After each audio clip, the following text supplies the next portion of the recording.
namin, yung ginawag malayo. Gusto kami, yung mga ganito namin. Ayan. Ito po si Glenn, ang taga-hiwa ng baboy. Ayan ang kanyang hiwa. Nakita niya yan, para sa pinakbit yan. Ayun ang nahiwa nyo. Dami.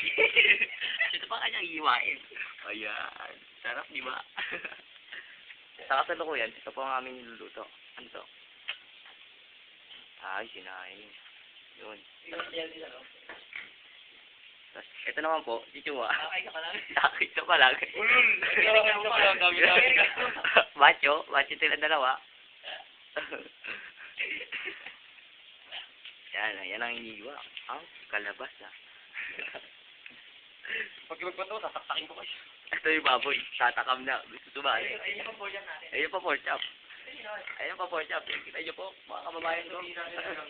Malaki. Bigpas na doon sa 20 katao. Kasama pa doon si Mang Bungo yun eh.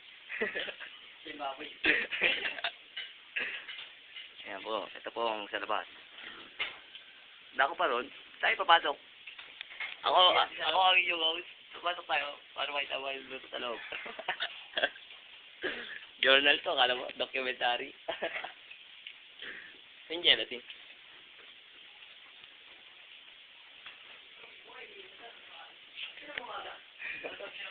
Ano oras na ba? Sosyo.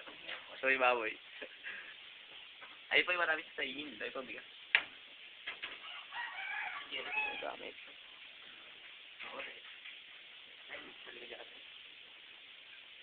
Ngayon tayo may special guest. Paano mo? Ito na. Bayad na. Ito na. Andun po, gelatin. Ayun na. Ayun na. Yun. Ang sarap. Lamig na ba? Ha? Lamig-lamig na? Ay, oo. Kapag-kapal naman kasi ng hiwa mo. Ano yung ano, baboy? Nakuha na po. Ito na daw po yung pork chop. At ang ating dalawang main guest, tayo na sa loob.